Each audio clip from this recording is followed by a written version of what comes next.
ঢাকা যদি বাংলাদেশ থেকে আলাদা হয়ে যায় 100 বছরের জন্য দেশটা পিছায় যাবে, দুর্ভিক্ষ লেগে যাবে এই দেশের ভিতরে। আপনি আপনার ফসল বেচবেন কই? যেটা আপনার এই এলাকায় নাই ওইটা কিনবেন কি দিয়া? টাকা, ব্যাংকিং ব্যবস্থা সব মুখ থুবড়ে পড়বে, কারেন্ট গুলা সব আমাদেরকে সালাম দিয়ে বিদায় নিবে, কিচ্ছু থাকবে না। আপনার ওয়াইফাই, ইন্টারনেট সব মুখ থুবড়ে পড়বে। ঢাকা শহর যদি খালি আলাদা হয়ে যায়, তাহলে আপনি চিন্তা করেন, আল্লাহ একটা ওয়ার্ডিং দিছেন, সোজা হয়ে যা। আওয়ালা ইয়ারাউনা আন্নাহুম ইফতানুনা ফি কুল্লি আমিন মাররাতান আও মাররাতাইন। আল্লাহ বলেন প্রত্যেক বছরে আমি একবার অথবা দুইবার ওয়ার্নিং দিই। কয়বার? একবার অথবা দুইবার আমি আল্লাহ আযাব দিই। আযাব দিই তোদেরকে শেষ করে দেওয়ার জন্য না। সুম্মা লা ইয়াতুবুনা ওয়ালা হুম ইয়াযাক্কারুন। গোলাম আমার দিকে ফেরানোর জন্য তোরে একটু আযাব দেই, আমারে একটু স্মরণ করার জন্য আযাব দেই। যদি আল্লাহ আল্লাহ বলে বলে আল্লাহর দিকে ফিরে আসেন, আযাব গজব যিনি উঠায় নিবেন তিনি কে? এবার পরের অংশে যাই। 8 নাম্বার ক্ষতি নবীজি সাল্লাল্লাহু আলাইহি সাল্লাম জানিয়েছেন। 8 নাম্বার ক্ষতি হচ্ছে আমার আপনার জীবনে পরম ক্ষতি। নবীজি স্মরণ করিয়ে দিছেন, শুনে রাখো উম্মতেরা, সময় আসবে এমন তোমার জুতার ফিতা পর্যন্ত কথা বলবে। এখনই আপনি হাতের ঘড়িটার দিকে তাকায় দেখেন, স্মার্ট ওয়াচ। যুবক কার কার আছে একটু হাত তুলে তো দেখি।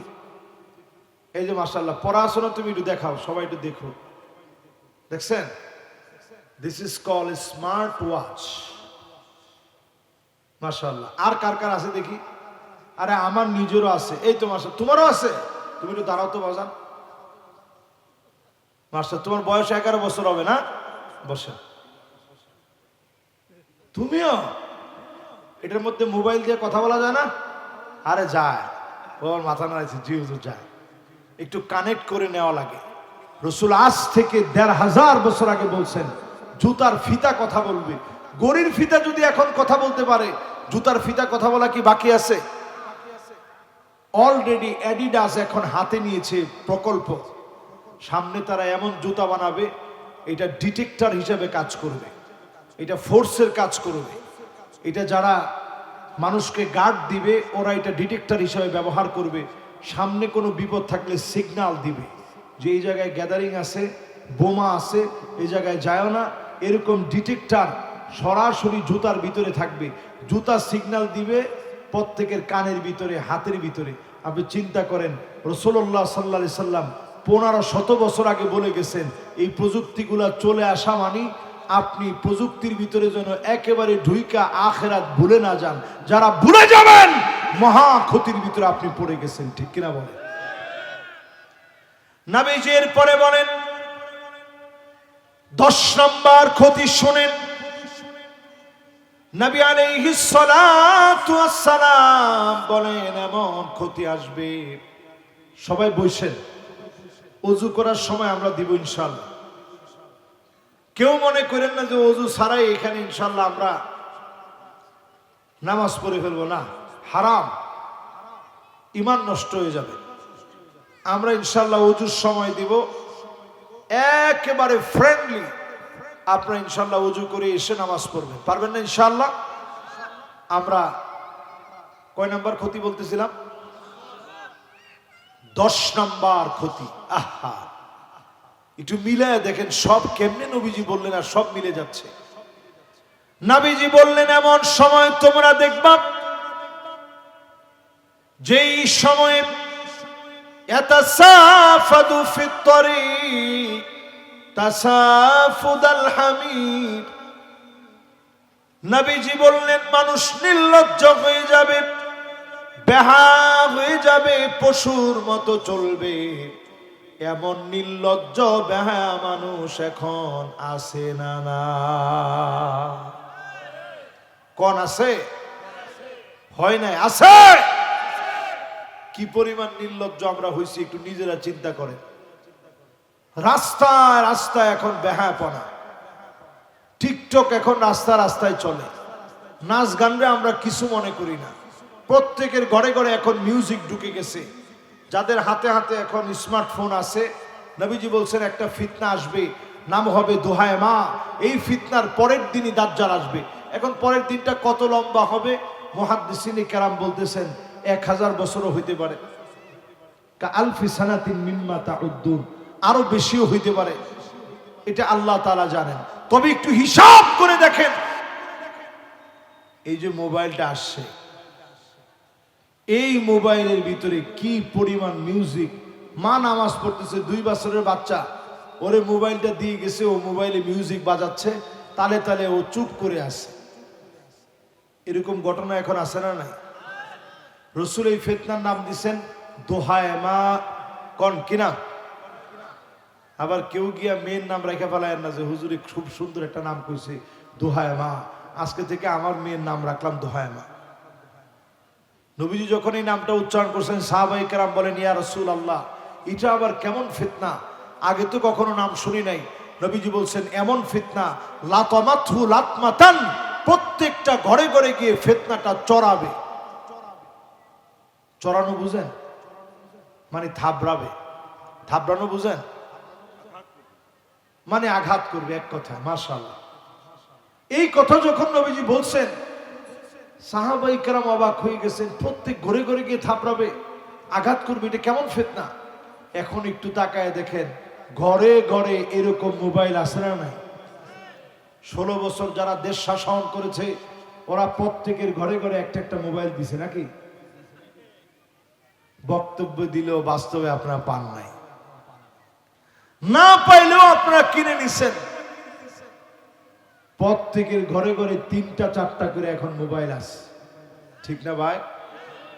এই জন্য আমার ভাইয়েরা, সব ক্ষতি থেকে বাঁচার জন্য আল্লাহ পাক 4টা ফর্মুলা দিলেন। 1 নাম্বার ফর্মুলা, ইল্লাল্লাযীনা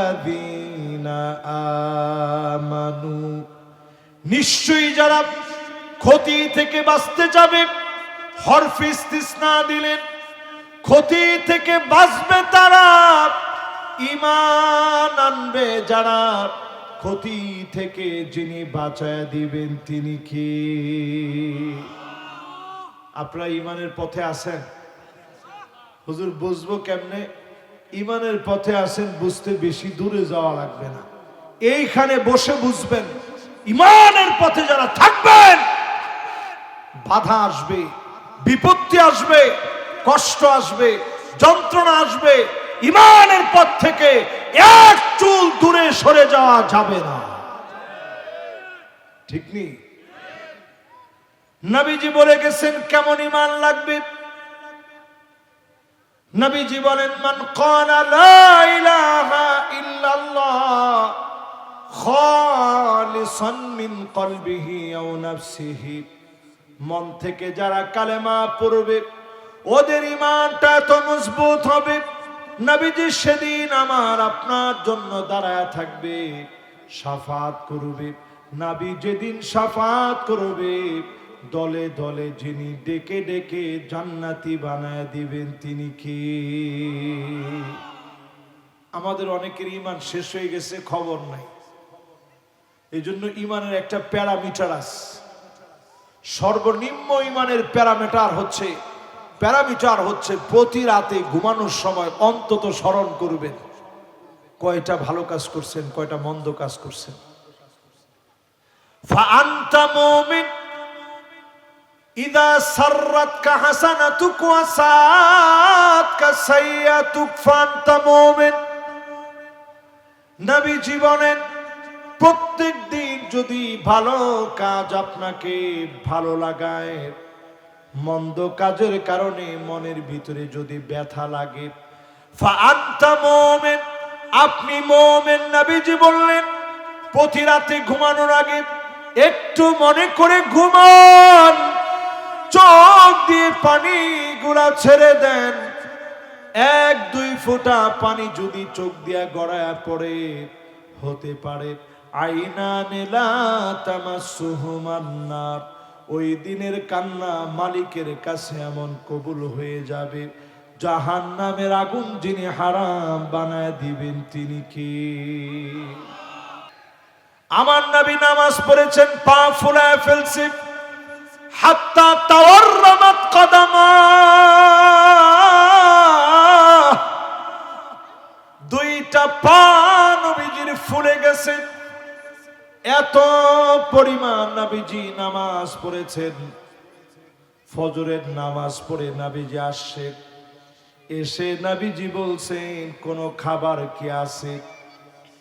আম্মা জানেরা বলছে নবী কোনো খাবার নাই, পানি পর্যন্ত নাই।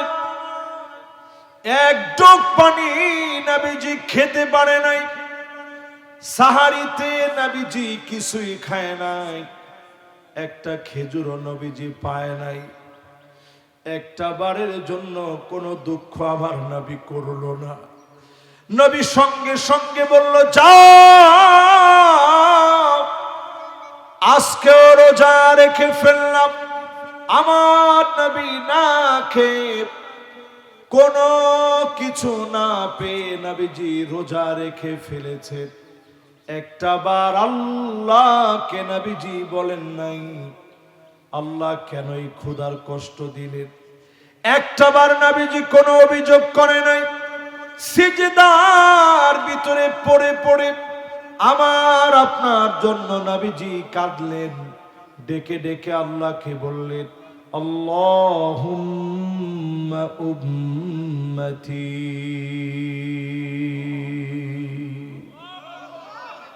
ও আল্লাহ আমার উম্মত, আমার উম্মত। আম্মা জান আয়েশা বলেন, আমি প্রায় রাতে কান্নার আওয়াজে আমার ঘুম ভেঙে যেত। কি হয়েছে, এত লম্বা সেজদা দিয়ে কাঁদতেছেন কেন? আমি আমার কানটারে নবীজির জবানের সামনে নিয়ে যেতাম, আমি শুনতাম অন্য কোনো কিছু বলে নবীজি কান্দে না। নবীজি কান্দে আর বলে, আল্লাহুম্মা উম্মতি,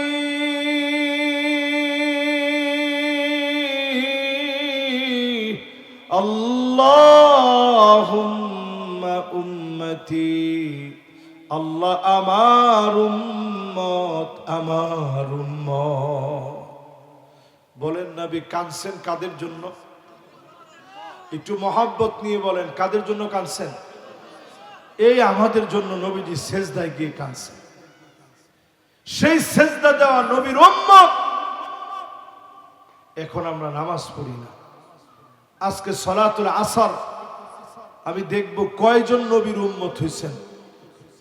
এই মসজিদের ভিতরে এইখানে ইনশাআল্লাহ নামাজ হবে, মসজিদে নামাজ হবে।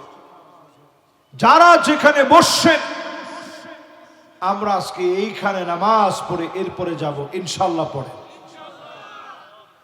ক্ষতি থেকে বাঁচার জন্য ক্ষতিরে চিনেন। নবী জীবনের এমন দৃশ্য দেখবা, হাত্তা তাদু তরিবালিয়া তুনিসাই দাউসিন, কোমর দোলায়া মেয়েরা নাচবে, অশ্লীলতা সয়লাভ হয়ে যাবে। এখনকার সময়ে হিসাব মিলায় দেখে সংস্কৃতির নামে নাচানাচি, গান বাজনা, মিউজিক বেড়ে গেছে। এর মানে বোঝা যায় চরম ক্ষতির ভিতরে এখন আমরা হাবুডুবু খাচ্ছি, ঠিক কিনা বলে? এরপরে আরেকটা ক্ষতি বলি, ৫ম নাম্বার ক্ষতি। এরকম 10টা বলার চেষ্টা করব, 5টা গেলে আরো 5টা বাকি আছে, শুনবেন তো ইনশাআল্লাহ। ৫ম নাম্বার ক্ষতিকে চিনেন। ছেলে মেয়ে হয়ে যাবে, মেয়ে ছেলে হয়ে যাবে। এটা বর্তমানে রেইনবো কমিউনিটি নামে সারা ওয়ার্ল্ডকে এখন এই কমিউনিটির আন্ডারে আনতে চাচ্ছে। ছেলে মেয়ে হয়ে যাবে, মেয়ে ছেলে হয়ে যাবে, যার যেটা মন চাবে। জেন্ডার আল্লাহ কর্তৃক নির্ধারণ হবে না। আপনি আপনার মন মস্তিষ্ক প্রসূত জ্ঞান দিয়ে নিজের মনে চাচ্ছে যে আমি এখন মেয়ে সাজার মতো চলবো, তো আপনি কানের ভিতরে দুল পরবেন, বুড়ুটা প্লাগ করবেন। এরপরে আরো কিছু আনুষঙ্গিক পরিবর্তনের মধ্য দিয়ে আপনি ছেলে হয়েও মেয়ে হওয়ার চেষ্টা করবেন। এরকম এখন সমাজের ভিতরে আছে না নাই? টিকটক, ফেসবুক, বিভিন্ন ইনস্টাগ্রামে যেই ভিডিওগুলো, সামাজিক যোগাযোগ মাধ্যমে যে ভিডিওগুলো আপলোড হয়, অসংখ্য ভিডিও আপনারা দেখবেন মেয়ে হওয়ার পরেও লিপসিং মিলাচ্ছে ছেলেদের, ছেলে হওয়ার পরেও লিপসিং ঠোঁট মিলাচ্ছে মেয়েদের।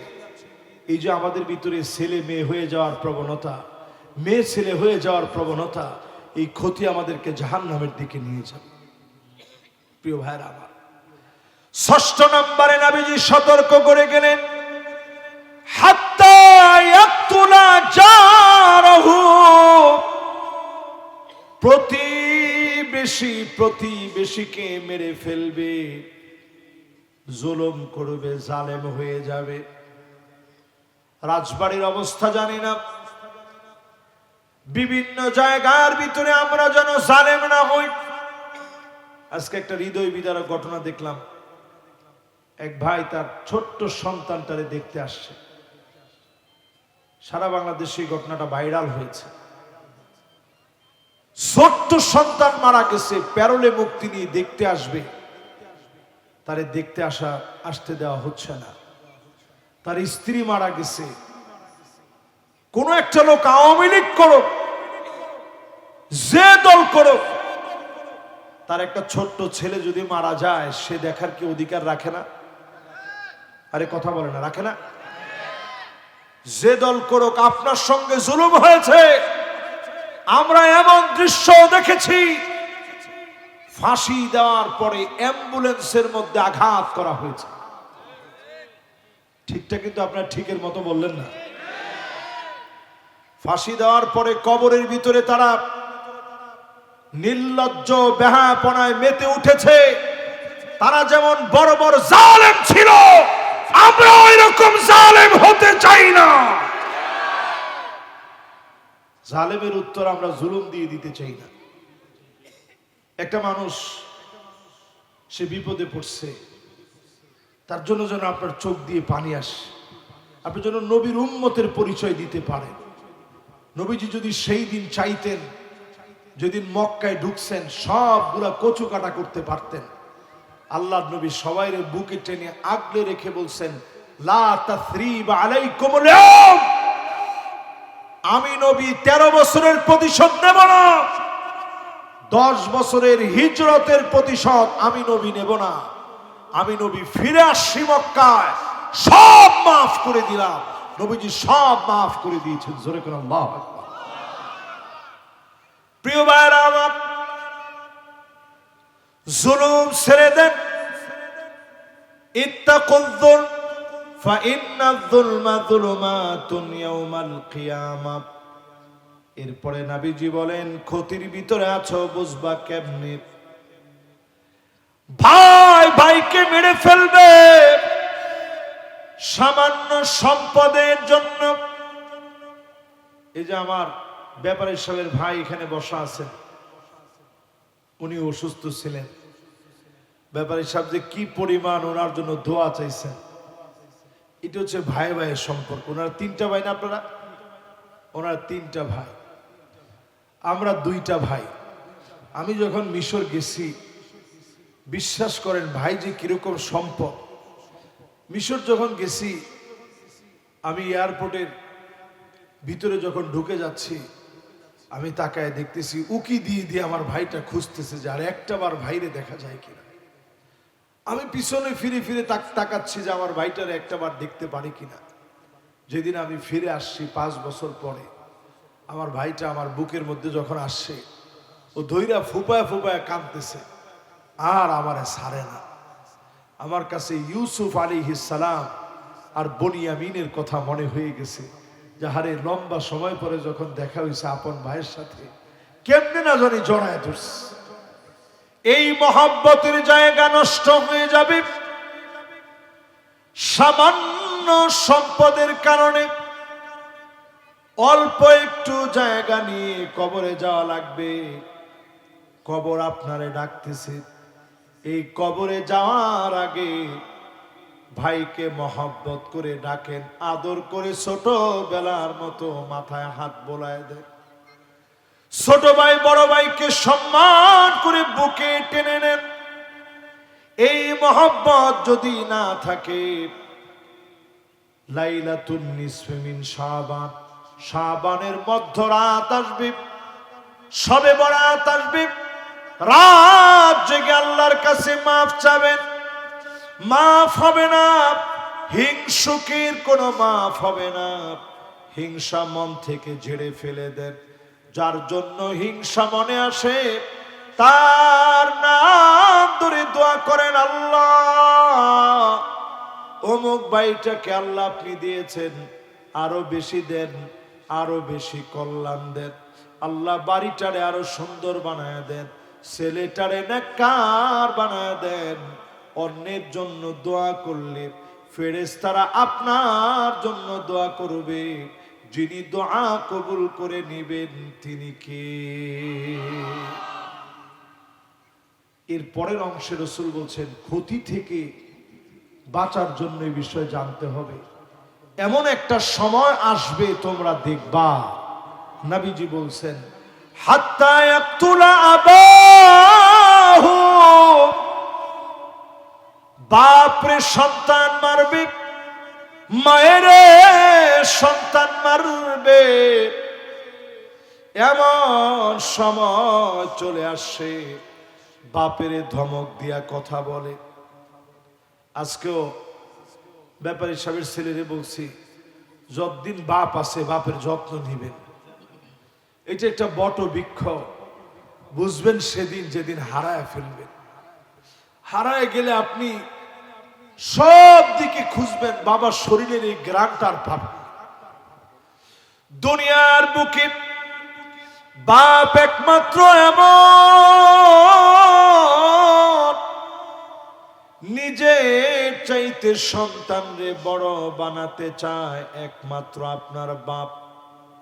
এই বাপের সঙ্গে যদি নমনীয় হয়ে কথা বলেন, মাথা নিচের দিকে নামায়া যদি কথা বলেন, মায়ের সঙ্গে ঘাড় নামায়া যদি কথা বলেন, যিনি আপনার উপরে খুশি হয়ে যাবেন তিনি কে? এই যে লাইলাতুন নিসফে মিন শাবান, শাবানের মধ্যরাত, শবে বরাতে আমরা কান্নাকাটি করি। যেই ছেলে মা বাপের সঙ্গে বেয়াদবি করে, ওই ছেলের মা শবে বরাতে হবে না। আকুম লিওয়ালিদাই, পিতা মাতার কাছে আগে হাত ধরে মাফ চান, পা ধরে মাফ চান, যে আব্বা মাফ করে দিয়ে, অনেক অন্যায় করছি, বেয়াদবি করছি, আপনার কষ্ট বুঝি নাই। কত ছেলে ধমক দিয়া কয়, তোমার কাছ থেকে পাইলাম কি? এই যে কথাটা আপনি কইলেন, বাপ তখন বদদোয়া দেয় না, বাপ কখনোই বদদোয়া দেয় না। বাপ তখন সাধারণভাবে একটু মিলায়, যে আল্লাহ কতদিন বাজার থেকে হেঁটে হেঁটে আসছি, পিঠটা ঘাইমা গেছে, কার জন্য হাঁটলাম? শুধু আমার ছেলেটার জন্য হাইটে আসছি, 2টা টাকা বাঁচাবো বলে। ঠিক নেই? কত বাপ নতুন একটা জামা কিনে না। আমি যখন মিশর পড়তে গেছি, আমার আব্বা একটা মাদ্রাসার মুহাদ্দিস, কামেল মাদ্রাসা, নয়াটুলা ইউএন কামেল মাদ্রাসা, ওই মাদ্রাসা আমার দাদা করছেন। অনেক প্রাচীন একটা মাদ্রাসা, কিন্তু সেইখানে শিক্ষক হওয়া সত্ত্বেও আব্বা আমারে বলছে, বাজান যা লাগে আমারে বলবা, যদি না পারি আমি জায়গা জমি বিক্রি করে হলেও তোমার যা লাগবে দিব। এরপরও ছেলে তুমি কষ্ট করো। এরকম অনেক রাত গেছে, কিছু না খায় ঘুমাইছে। তখন মনে হয়েছে যে বাপরা কইছে কিছু যদি কষ্ট লাগে বাপেরে জানাইতে, কিন্তু লজ্জায় জানাই নেই। কিতাব কিনে ফেলছি, খাবারের জন্য কষ্ট করছি। আজকে আল্লাহ সে কষ্ট দূর করে দিচ্ছে। একটা কিতাব কেনার কারণে পুরা মাসের টাকা চলে গেছে। রাত্রে বেলায় কিছু পাই নাই, খাইতে পারি নাই, না খাইয়া ঘুমাইছিলাম। কিন্তু মনে হয়েছে, আহারে আমার বাপ কইছে যে বাজার খবরদার কষ্ট হইলে আমি বাপেরে জানাইবা। সেই সময়ে বাপের কথাটা মনে পড়েছে, সেই বাপের যে কষ্ট দিবে, মায়ের সঙ্গে ঘাড় মোটা করে কথা বলবে। মনে রাখবেন, মা বাপ যদি বেনামাজি হয়, মা বাপ যদি খারাপ চরিত্রের হয়, মা বাপ যদি সুদখোর হয়, তারপরেও খারাপ ব্যবহার করা যাবে না। কোরআন স্পষ্ট করে দিয়েছে, ওয়াসাহিবুহুমা ফিদ দুনিয়া মা'রুফা। সুন্দর করে কথা বলা লাগবে, আচরণ এত সুন্দর হওয়া লাগবে, মা বাপ যেন খুশি হয়ে যায়। জোরে করে আল্লাহু আকবার। প্রিয় ভাইরা আমার, এই পর্যায়ে যারা চলে আসছি, বাপ হয়েছি, তারা তো বাপ হয়ে সন্তানের সঙ্গে সুন্দর আচরণ করবই। এখনো যারা বাপ হই নাই, বিয়ে করার নিয়ত করেছি, নেককার দেখে বিবাহ করবেন। কোন কেমন বিবাহ? নেককার বিবাহ করবেন। 2 নাম্বার, ছেলের সুন্দর নাম রাখবেন, সেন্টু মিন্টু নাম না রাখা, পিন্টু নাম না রাখা সুন্দর নাম রাখবেন। 3 নাম্বার, সন্তানকে ছোটবেলা থেকেই আল্লাহকে চিনাবেন। জোরে করে আল্লাহু আকবার। এইবার ক্ষতিকে চিনেন আমার ভাইয়েরা। নবী আলাইহিস সালাতু ওয়াস সালাম 7 নম্বরে নবীজির হাদিস শুনেন, ক্ষতি কাকে বলে। নবীজি বলেন, এমন দৃশ্য দেখবা, হাত্তা ইয়াকসুরাজ জালাজিল, হাত্তা তাকসুরাজ জালাজিল, একটার পর একটা ভূমিকম্প হবে। আমার ভাই বলতেছিল 21শে নভেম্বর ঢাকার ভিতরে যে ধাক্কা লাগছে, 5.7 মাত্রার ধাক্কা লেগেছে।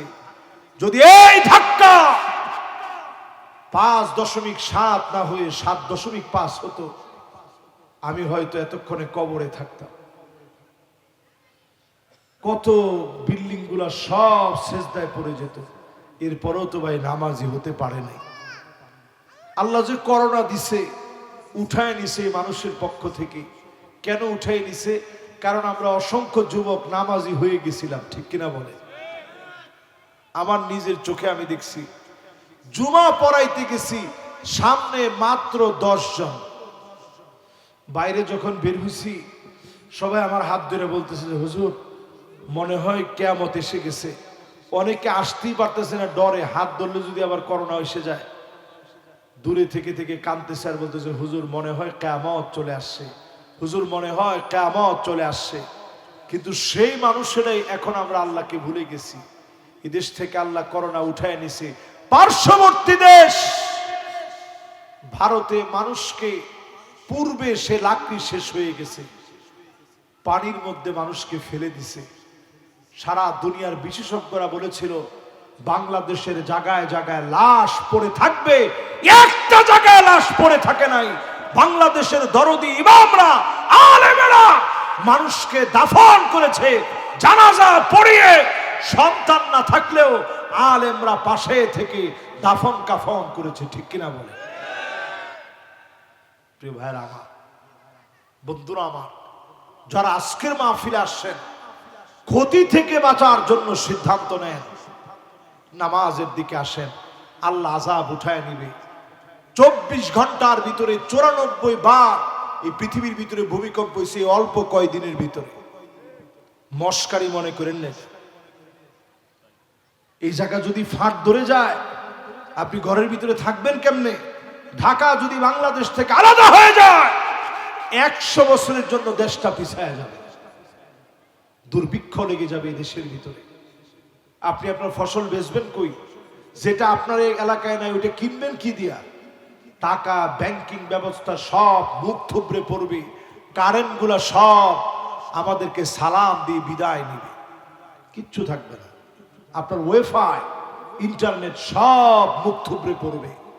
ঢাকা শহর যদি খালি আলাদা হয়ে যায়, তাহলে আপনি চিন্তা করেন, আল্লাহ একটা ওয়ার্ডিং দিছেন, সোজা হয়ে যা।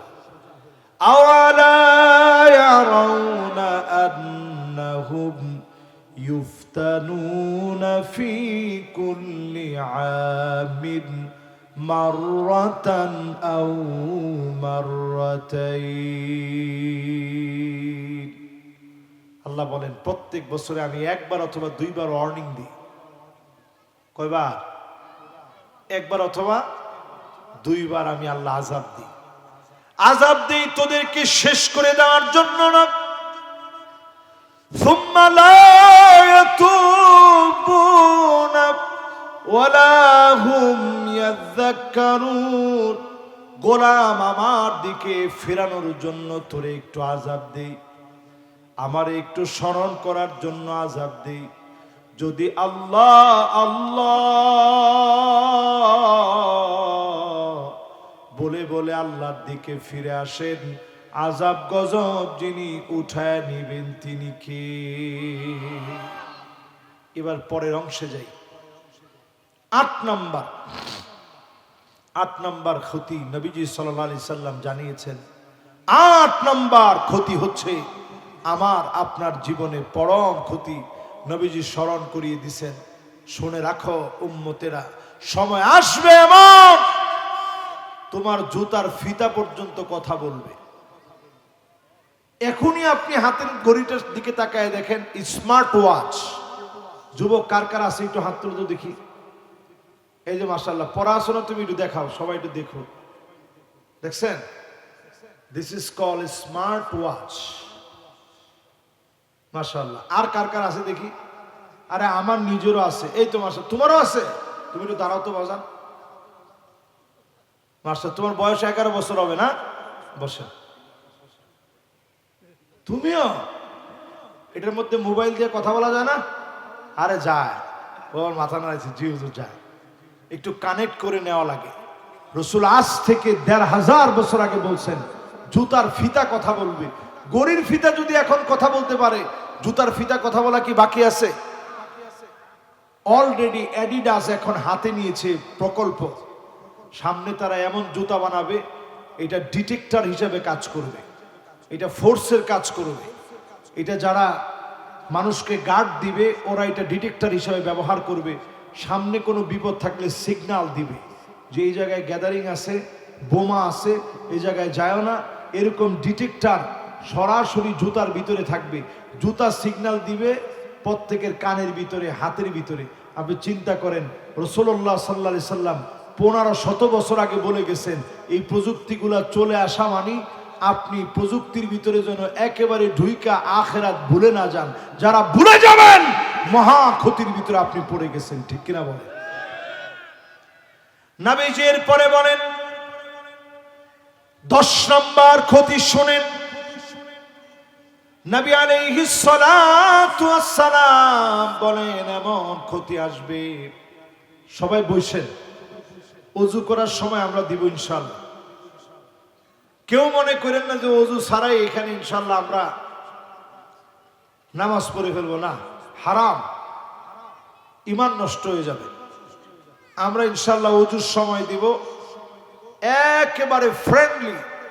আপনারা ইনশাআল্লাহ ওযু করে এসে নামাজ পড়বেন, পারবেন না ইনশাআল্লাহ? আমরা কয় নাম্বার ক্ষতি বলতেছিলাম? 10 নম্বর ক্ষতি। আহা, একটু মিলায় দেখেন সব কেমনে নবীজি বললেন আর সব মিলে যাচ্ছে। নবীজি বললেন এমন সময় তোমরা দেখবা যেই সময়ে ইয়াতাসাফাদু ফিত তরিক তাসাফুদাল হামির। নবীজি বললেন মানুষ নির্লজ্জ হয়ে যাবে, বেহা হয়ে যাবে, পশুর মতো চলবে। এমন নির্লজ্জ বেহা মানুষ এখন আছে না? না, কোন আছে? হয় নাই, আছে। কি পরিমাণ নির্লজ্জ আমরা হইছি একটু নিজেরা চিন্তা করেন।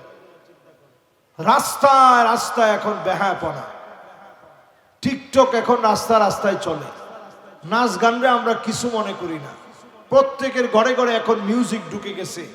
যাদের হাতে হাতে এখন স্মার্টফোন আছে, নবীজি বলছেন একটা ফিতনা আসবে, নাম হবে দোহায় মা। এই ফিতনার পরের দিনই দাজ্জাল আসবে।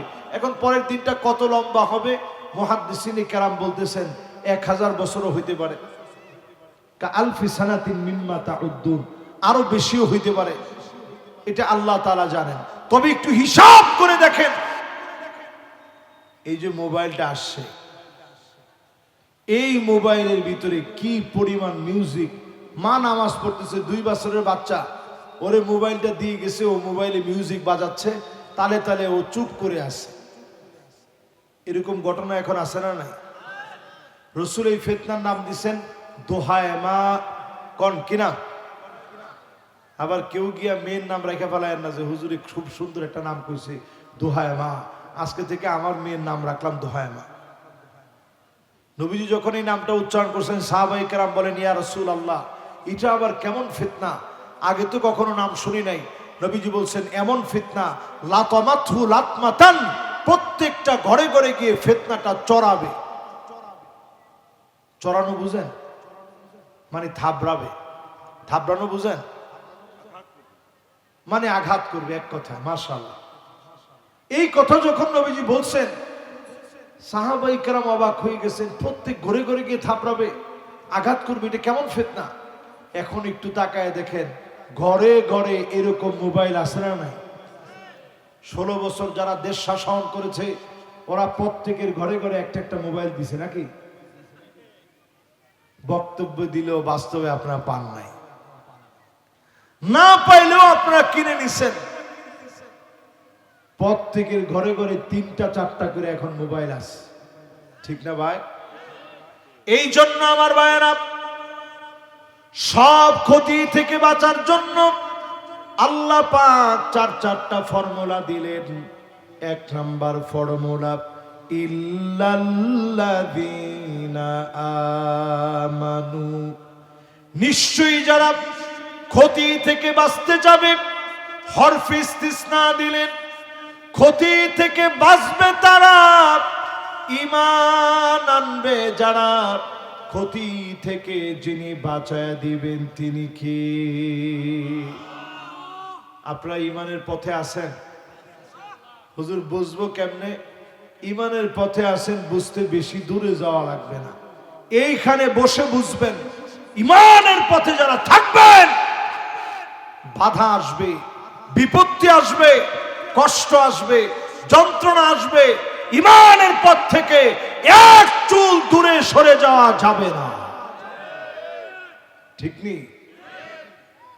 নবীজি বলে গেছেন কেমন ঈমান লাগবে। নবীজি বলেন, মান ক্বালা লা ইলাহা ইল্লাল্লাহ খালিসান মিন কলবিহি আও নাফসিহি, মন থেকে যারা কালেমা পড়বে, ওদের ঈমানটা এত মজবুত হবে, নবীজি সেদিন আমার আপনার জন্য দাঁড়ায় থাকবে, শাফাত করবে। নবী যেদিন শাফাত করবে, দলে দলে যিনি ডেকে ডেকে জান্নাতি বানায় দিবেন তিনি কে? আমাদের অনেকের ঈমান শেষ হয়ে গেছে, খবর নাই। এই জন্য ঈমানের একটা প্যারামিটার আছে। সর্বনিম্ন ঈমানের প্যারামিটার হচ্ছে প্রতি রাতে ঘুমানোর সময় অন্তত স্মরণ করবেন কয়টা ভালো কাজ করছেন, কয়টা মন্দ কাজ করছেন। ফাআনতা মুমিন ইযা সাররাতকা হাসানাতুক ওয়া সাআতকা সাইয়্যাতুক ফাআনতা মুমিন। নবী জীবনের প্রত্যেক দিন যদি ভালো কাজ আপনাকে ভালো লাগায়, মন্দ কাজের কারণে মনের ভিতরে যদি ব্যথা লাগে, ফাআনতা মুমিন, আপনি মুমিন। নবীজি বললেন, প্রতি রাতে ঘুমানোর আগে একটু মনে করে ঘুমান, চোখ দিয়ে পানিগুলা ছেড়ে দেন। 1-2 ফোঁটা পানি যদি চোখ দিয়া গড়ায় পড়ে, হতে পারে আইনানে লা তামাসসুহুমান নার, ওই দিনের কান্না মালিকের কাছে এমন কবুল হয়ে যাবে, জাহান্নামের আগুন যিনি হারাম বানায় দিবেন তিনি কে? শেষ ঘুমের আগে একটু নিজের চোখ দিয়ে যেন পানি ঝরে, এই জন্য প্রত্যেক দিন একটু না একটু কাঁদবেন।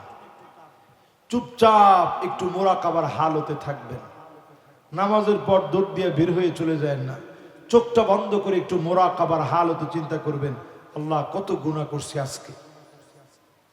ঘুমাতে গেলে চক্ষুটা বন্ধ করে চিন্তা করবেন, আল্লাহ কত বড় বড় গুনাহ করে ফেলছি, আল্লাহ আমি নালায়েক। মাশাআল্লাহ, ভাইরা ওযু করে চলে আসছে, লিল্লাহ তাকবীর। আজকে নামাজ হবে ইনশাআল্লাহ, ইনশাআল্লাহ। কম প্রিয় ভাইরা আমার, তিনি ঈমান আছে কিনা কোন প্যারামিটারে দেখবো?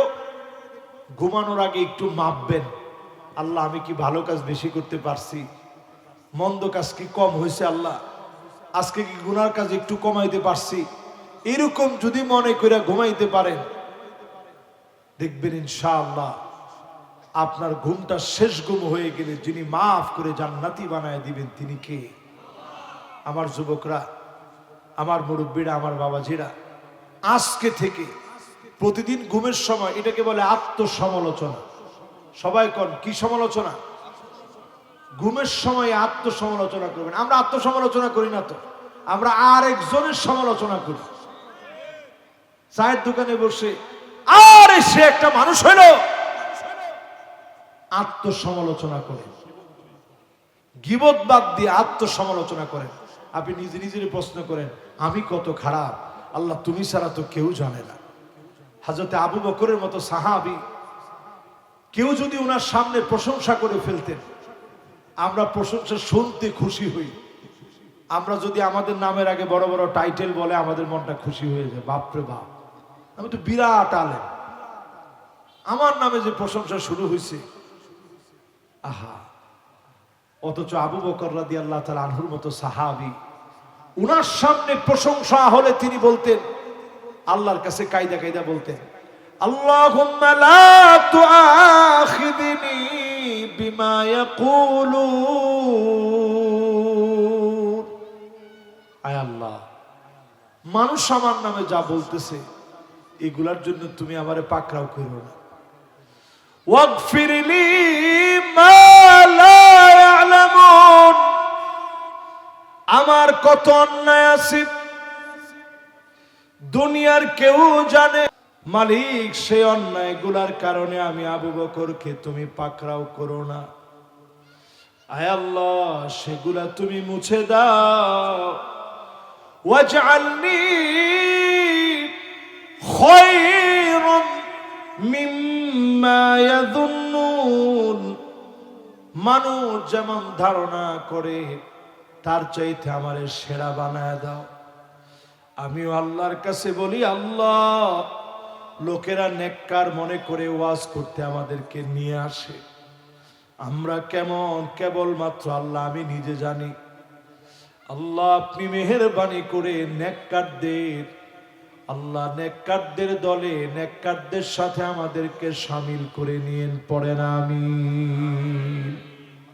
প্রিয় ভাইরা, ঈমান আছে কেমনে? এই প্যারামিটারের পরে আল্লাহ তাআলা বলছেন ওয়া আমিলুস সালিহাত। ঈমান আছে বুঝবা কেমনে? বুঝার জন্য তোমার আমলে সালেহ লাগবে। সবচেয়ে বড় আমলে সালেহের নাম একটু পরে যে সালাতুল আসর, এটা সবচেয়ে বড় আমলে সালেহ। এখানে সংগঠিত হবে। নামাজ পড়বেন আপনি, নামাজের সেজদা যখন দিবেন মনে করবেন জাতে পাকের কুদরতি কদমের মধ্যে সেজদাটা দিতেছেন। নিজের মনটারে এমন বানাবেন যে আল্লাহ আমারে তো তুমি শিকল দিয়া টাইন আনতে পারতা, সেজদা দেওয়াই লাগবে, তুমি বাধ্য করতে পারতা, আল্লাহ তুমি তা করো নাই। গরুর দড়ি যেরকম লাগায় নাকের ভিতর দিয়ে, 2 লক্ষ টাকার গরুর দড়িটা ধরে টান দেন, ও আস্তে ঠান্ডা হয়ে যায়, কারণ নাক ব্যথা। তো ওই ব্যথা 2-1 বার টান দিয়ে ঘাউরামি করার কারণে ওর মনে আছে ব্যথাটা কেমন লাগছে, এই জন্য সে ঘাউরামি করে না, ওর ব্যথা লাগবে এই জন্যে। আপনারা যদি এরকম আল্লাহ দড়ি লাগায় টেনে টেনে নামাজে নিতেন, 1 ওয়াক্ত নামাজ বাদ দিতে পারতেন। এই জন্য আমলে সালেহের দিকে আসেন। কারো দিকে তাকায় যদি মুস্কি হাসিও দেন, ক্রিটিসাইজ করে দিবেন না। সওয়াবের উদ্দেশ্যে মুস্কি হাসবেন, আমলে সালেহে পরিণত হবে। যিনি গুনাহ মাফ করে আপনার নেকির পাল্লা ভারী বানায় দিবেন তিনি কে?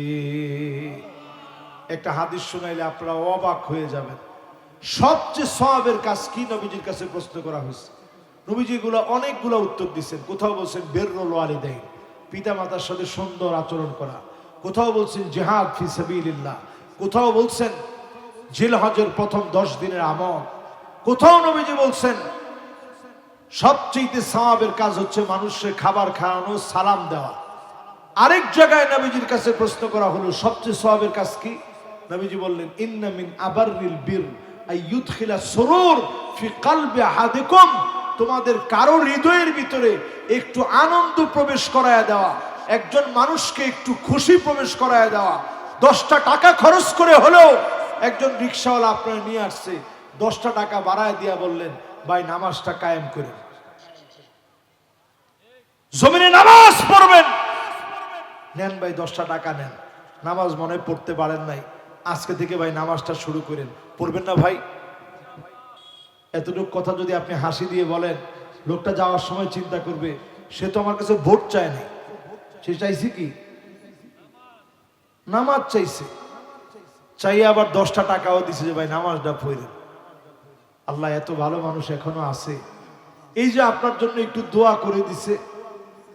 ওই দিনের সবচেয়ে সওয়াবের কাজ হিসেবে এই 10 টাকা দানের কাজটা সবচেয়ে সওয়াবের কাজ হিসেবে আল্লাহর আদালতে গণ্য হয়ে যাবে। জোরে করে আল্লাহু আকবার। আল্লাহ পাক শুধু মায়া করতে চান, আল্লাহ শুধু দয়া করতে চান। এই মাহফিলে যারা বসেন হতে পারে সবাই আল্লাহ আজকে মাফ করে দিবেন। আল্লাহ পাকের মহাব্বতে যারা বসেন নিয়ত করে ফেলছেন আমলে সালেহ করবেন। রমজান আমাদের অত্যাসন্ন। এই যে আমরা শাবানে প্রবেশ করে ফেলছি, রমজানের আর বাকি নাই, অল্প গেলেই রমজান পেয়ে যাব। জানি না কে কে হায়াত পাবো, কে কে পাবো না। আল্লাহর কাছে যদি আজকে বসে বসে নিয়ত করেন আল্লাহ এবারের রমজানে অনেক অনেক আমলে সালেহ করব, নেক কাজ করব, ভালো কাজ করব, এবারের রমজানকে নিজের জীবন পরিবর্তনের জন্য কাজে লাগাবো। যদি আপনি নিয়ত করতে পারেন, একদিকে নিয়ত করবেন, অন্যদিকে যিনি গুনাহ মাফ করে দিবেন তিনি কে? আজকে যদি নিয়ত করতে পারেন, আল্লাহ ফেরেশতাদেরকে বলবে উক্তব, ফেরেশতারা লেখো। আল্লাহ কি লিখবো? এখনো কিছু করে নাই, শুধু নিয়ত করছে। আল্লাহ বলবেন লেখো কাতাবাল্লাহু লাহু হাসানাতান কামিলা। পুরা সওয়াবের কাজ করলে যেমন সওয়াব হবে, এর চেয়ে বেশি সওয়াব বান্দার আমলনামায় আল্লাহ দিয়ে দিবে। হযরত ওমর রাদিয়াল্লাহু তাআলা আনহু বলেন আল্লাহু আতিয়াব ওয়া আকসার, আল্লাহ এর চেয়ে বেশি দেন। আমি যেটা ভাবি এর চেয়ে বেশি আল্লাহ দিবেন। শুধু নিয়ত করেন, নিজের পরিবর্তন করবেন। পারবো না ইনশাআল্লাহ? মা বোন সহ যারা শুনছি সবাই আমরা আজকে থেকে আমলে সালেহ করব, নেক কাজ করব। ঘরে গিয়ে আগে সালাম দিবেন, স্ত্রীর সালামের অপেক্ষা দরকার নাই, বিসমিল্লাহ বলে ঘরে পা দিবেন।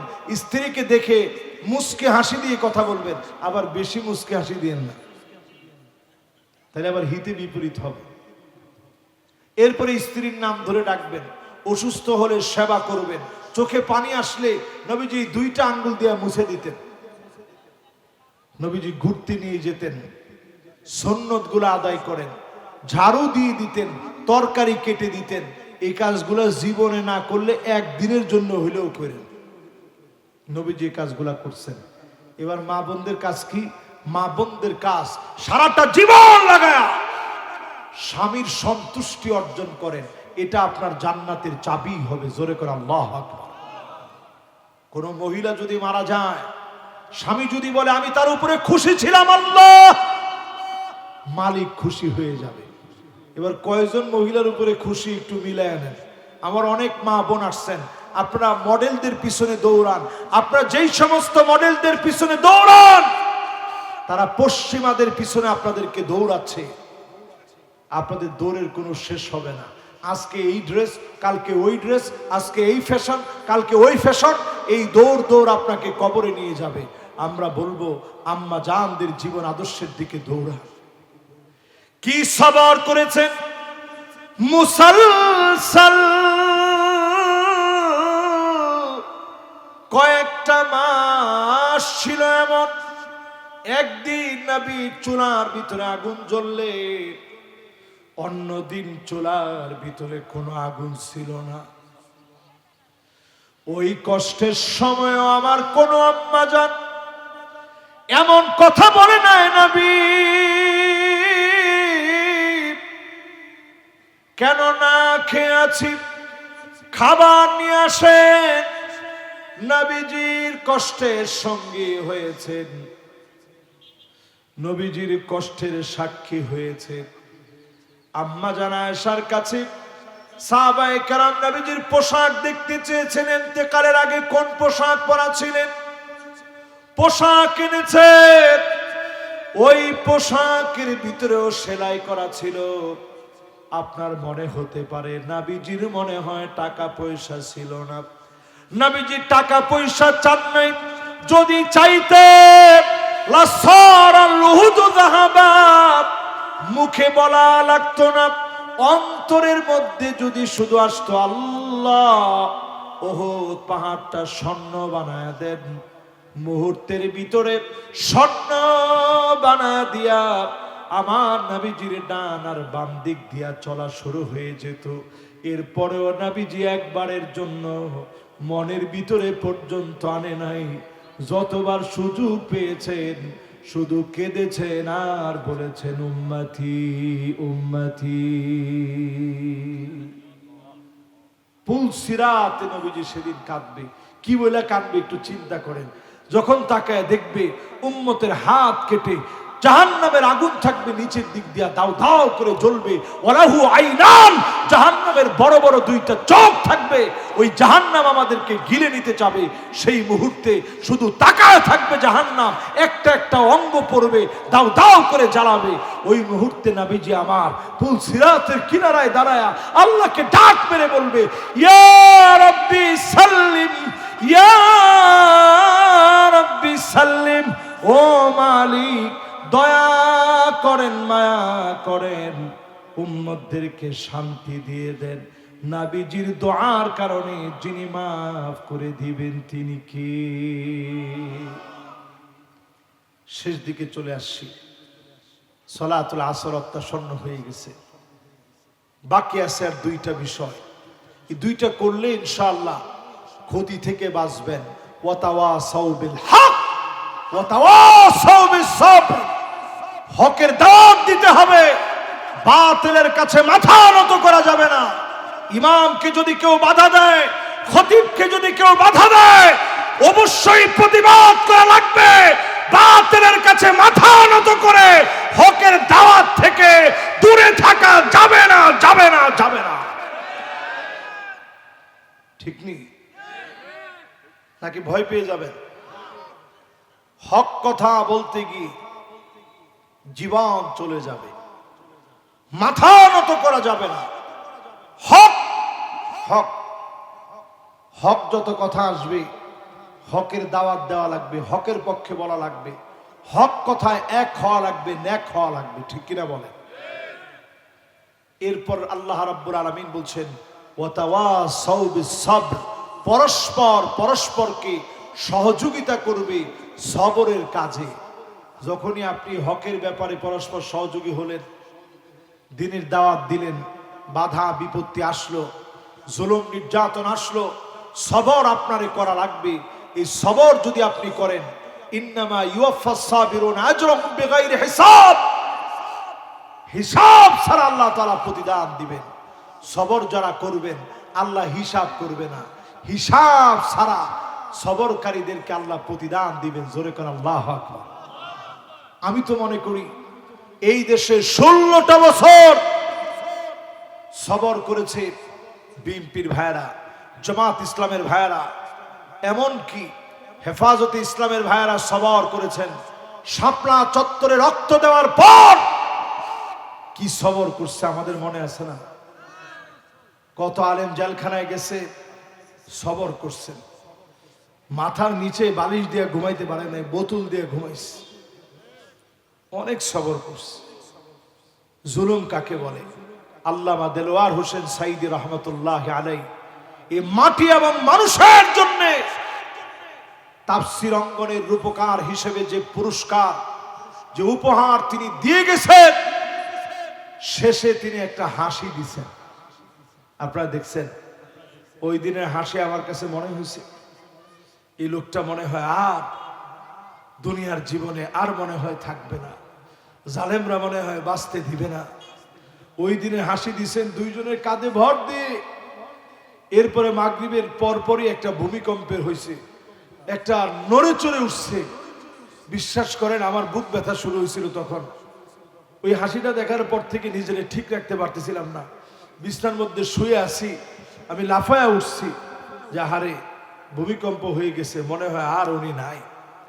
ফেসবুকটা খুললাম, দেখি একের পর এক পোস্ট যে আল্লামা হুজুর আর নাই, উনি চলে গেছেন।